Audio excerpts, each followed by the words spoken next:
I want you to picture the world in 1985. Okay, 1985. Yeah, so it's the height of the Cold War. Big hair is in. Everyone is pretty worried about nuclear winter. But if a civil war broke out somewhere in the world that year, say, in Angola or Nicaragua, the data tells us it would last, on average, about 13 years. Which is, 13 years is a long time. It's an entire childhood. It is a tragedy, certainly. But looking back from where we stand today, 13 years almost looks efficient. And that is exactly the terrifying part.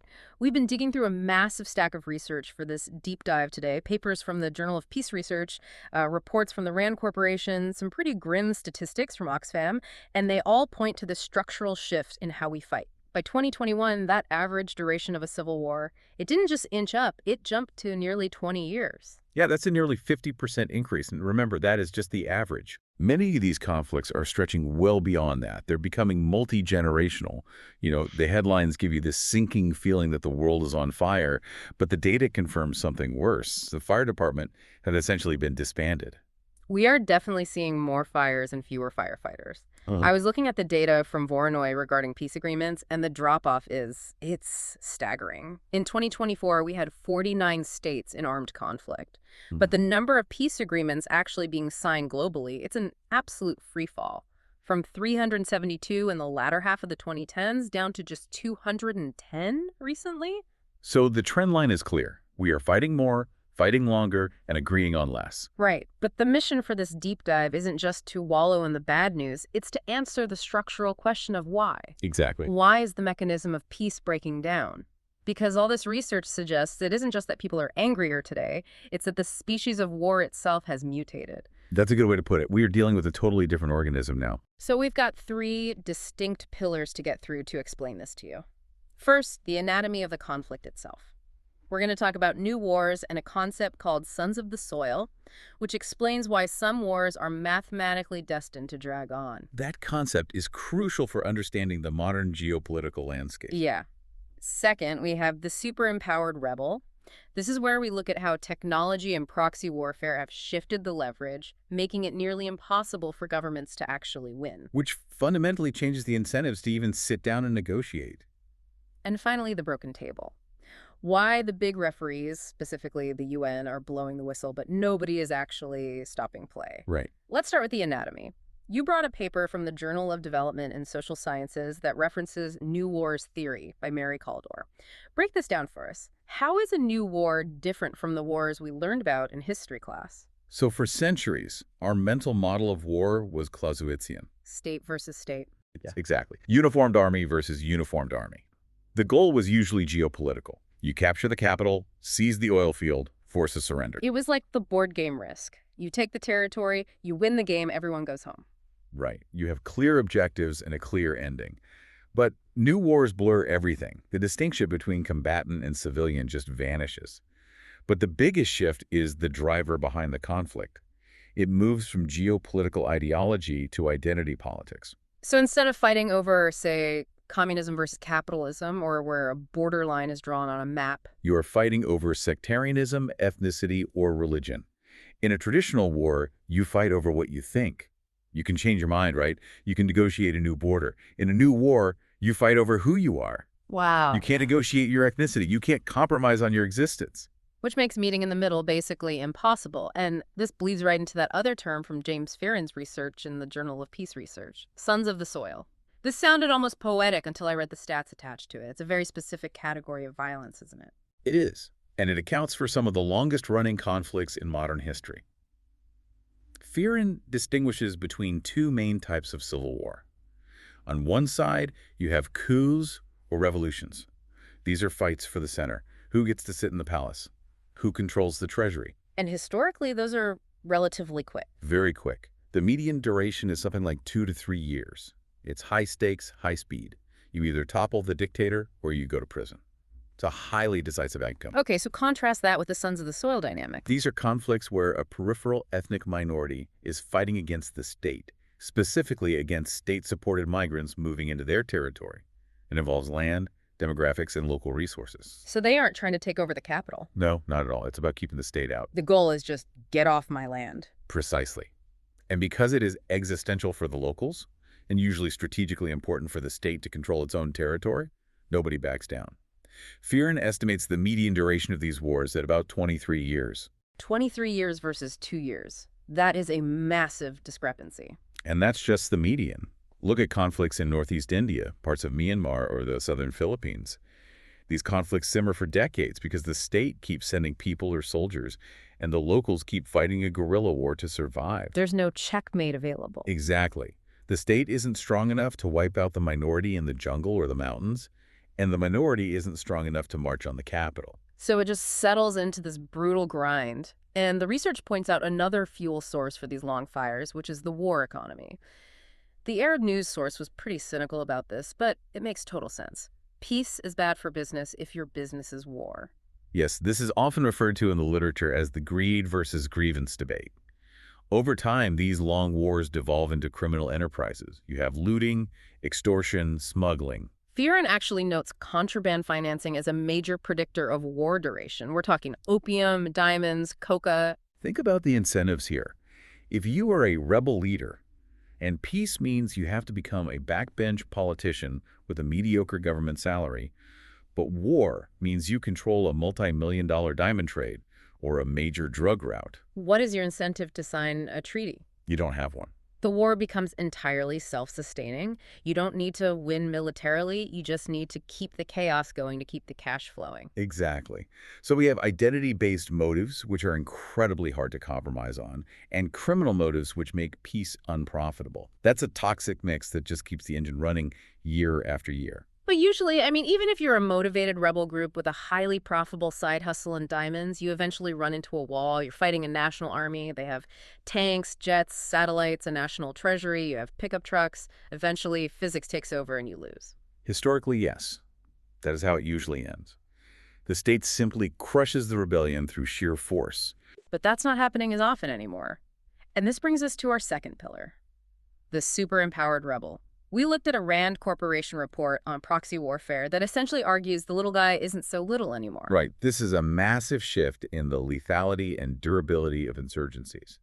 Now, we need to be clear here. When we say proxy war, we don't just mean a foreign country cheering for a side or sending some humanitarian aid. Yeah. We mean the transfer of state-level capabilities to non-state actors. It's not just smuggling crates of AK-47s across the border anymore. Not at all. The Rand report draws a line from history to now. Look at Vietnam. The Viet Minh defeated the French at Dien Bien Phu. How? Because China provided heavy artillery. They brought big guns to what the French thought was a knife fight. But today, the tech transfer is exponentially more advanced. Oh, absolutely. Look at the conflict in Ukraine between 2014 and 2022, Right. the period before the full-scale Russian invasion. The separatists in the Donbass weren't just a ragtag militia. Russia provided them with tanks, advanced anti-aircraft systems, and sophisticated electronic warfare suites. The report mentioned they effectively neutralized Ukrainian air power. That's insane for a rebel group. You usually need an air force to fight an air force. Instead, they just shut the sky down from the ground. Or look at Yemen. You have the Houthis, a local group with local grievances. Yet they are using ballistic missiles and drones like the Qasef-1 with components clearly linked to Iran. And they aren't just hitting local targets. They're striking deep into Saudi Arabia, hitting massive oil facilities, and threatening global shipping lanes in the Red Sea. That is the super empowerment. A local rebel group shouldn't be able to hold the global economy hostage or strike a capital city hundreds of miles away. But with state sponsorship, they can. They punch way above their weight class. Which creates a strategic nightmare. If I'm the government fighting these rebels, I can't win easily because they basically have infinite ammo and high-tech gear flowing across the border. And this leads to what the Rand report calls fighting for time. It creates an asymmetry of will. The local government usually can't survive without their own backer, like a U.S. or European power intervention. But foreign powers get bored. They have elections, budgets change, public opinion shifts. Right. So the rebels just have to wait. They know the Americans or the Russians or whoever is back in the government will eventually go home. The rebels aren't going anywhere. They live there. Exactly. The external sponsor has a clock, but the local insurgent has a calendar. And because the rebels are super empowered, they can inflict enough pain to speed up that clock for the foreigners. It's a waiting game where one side has a massive home field advantage. So let's pause and stack this up for you. We have wars driven by identity that last for decades because they are about raw survival. We have rebels armed with cruise missiles and state funding. The battlefield is incredibly messy. But this is the 21st century. We have the United Nations, we have Geneva, we have thousands of diplomats whose entire job is to fix this. Why aren't they fixing it? This brings us to the broken table. Yeah, the sources here were brutal regarding international institutions. But before we get to the UN's paralysis, I want to touch on a concept from Fearon called the commitment problem. It sounds like relationship advice, but it's actually game theory, isn't it? It is fundamental game theory.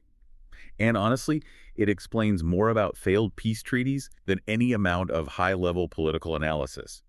It explains why completely rational people choose war even when they desperately want peace. Walk us through it. How does it work in practice? Okay, imagine you are a rebel group in one of these Sons of the Soil wars. Yeah. You've been fighting for 10 years, you are tired, your people are suffering. The government comes to you and says, let's make a deal, put down your weapons, disarm, and we promise to give you autonomy and treat you fairly. On paper, that's exactly what you want. You want the fighting to stop. But here's the trap. You know that your weapons are the only thing forcing the government to talk to you in the first place. They are your sole leverage.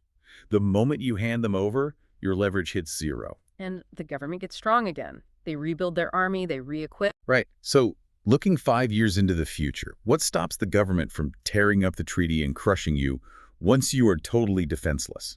Nothing. Absolutely nothing. That is the commitment problem. The state cannot credibly commit to not hurting you in the future if you make yourself vulnerable today.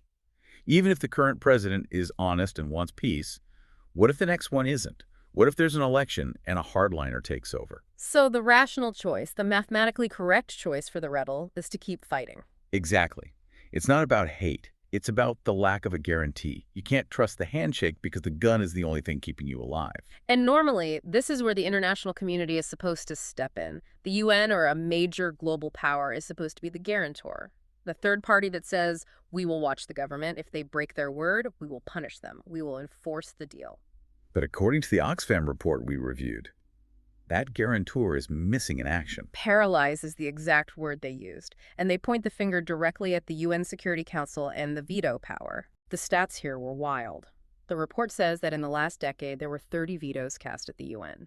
27 of them were on just 3 conflicts: Syria, Ukraine, and the occupied Palestinian territory. It highlights perfectly how the mechanism has jammed. The Security Council was designed to keep the peace, but the permanent 5 members, the P5, are using it to protect their own geopolitical interests. The report explicitly names the United States and Russia as the primary users of the veto in this period. So, purely structurally speaking, Russia vetoes resolutions on Syria or Ukraine to protect its military interests. And the U.S. vetoes resolutions on Palestine to protect its ally. Essentially, yes. Oxfam calls them judge and jury for their own geopolitical adventures.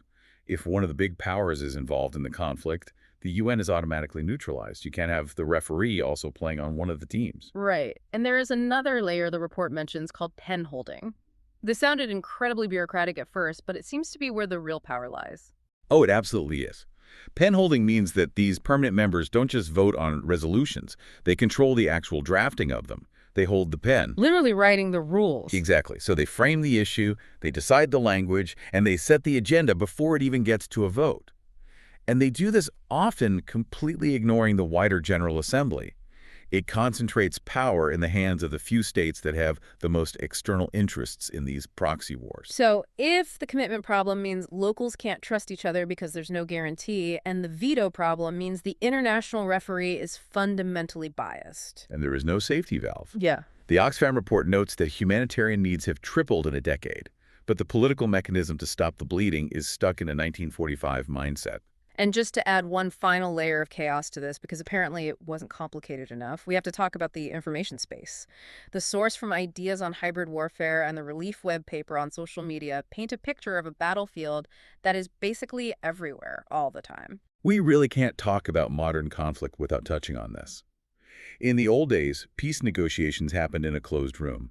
Leaders spoke to leaders. The public found out when the treaty was signed. Now they're speaking to 4.2 billion social media users in real time. Exactly. The Relief web source calls social media a double-edged sword for mediators. On one hand, yes, you can use data to understand what the population is actually thinking. But on the other hand, it's a massive outrage machine. It fuels polarization on a global scale. Imagine trying to negotiate a delicate compromise where both sides have to give up something really painful when every single clause is leaked, spun, and memeified by hardliners on Twitter before the ink is even dry. And because of those super empowered actors we mentioned earlier, you have state-sponsored disinformation campaigns running 24/7. It makes the truth fluid. If you can't even agree on what happened yesterday on the battlefield because both sides have completely different viral narratives, how do you agree on a peace plan for tomorrow? It really feels like the walls of the diplomatic room have just been blown off. They have. And the mediators are out there trying to shout over the noise of billions of people. It's an impossible environment for nuance. So let's try to synthesize all of this for you. We started by asking why the world feels like it's on fire and why the fire trucks aren't coming. It turns out it's not just bad luck or human nature suddenly getting worse. It's a structural conspiracy. It is deeply structural. First, the wars themselves are different. We have sons of the soil conflicts that are existential and war economies that are highly profitable. The incentive to stop is practically zero. Right. The cost of peace is actually higher than the cost of war for the people currently in charge. Second, the fighters are stronger. Proxy warfare has given rebel groups state-level lethality, so governments can't just win militarily anymore. The super-empowered actor creates a bloody stalemate where everyone just keeps shooting. And neither side can deliver a knockout blow. And third, the diplomats are handcuffed. The UN Security Council is deadlocked by the vetoes of the big powers, and the commitment problem means nobody trusts a piece of paper anyway because there's no neutral party left to enforce it. It is a formidable, almost interlocking set of barriers. It really explains why that number, the 20 years average duration, is likely to just keep going up. So for you, listening to this, watching the news tonight, and seeing another failed ceasefire, another flare-up in a region you thought was stabilizing, how should you process that? I think you need to look past the lazy narrative of ancient hatreds. We often hear that people keep fighting because they just hate each other and always have. But usually, as the research shows, it is because there is no mechanism to guarantee their safety if they stop. It's fear, not just hate. It is a totally rational fear of the future. If we want wars to end, we have to figure out how to build credible guarantees in a world where the UN is struggling to provide them. That's the real geopolitical puzzle of our time. That is the million-dollar question. And there's one last thought I want to leave you with, something that really stuck with me from the Journal of Development and Social Sciences regarding the war in Syria. They talked about this concept called the conflict gap. This is a really profound point to end on. As these wars drag on for 20, 30 years, a gap widens between the conflict society and the rest of the world. You are creating entire generations whose only skill is combat, whose only economy is smuggling, and whose only identity is resistance. And reintegrating those people isn't just about getting leaders to sign a paper in Geneva. It's about rewiring an entire society. It is. If the machinery of diplomacy remains broken, we really have to ask ourselves, are we moving toward a world where forever war isn't just a catchy phrase for pundits, but the actual default setting of global politics? A deeply sobering thought, but one we need to sit with. Thank you for taking us through the research today. My pleasure. Thanks for having me. And thank you for listening to this deep dive. We'll see you next time.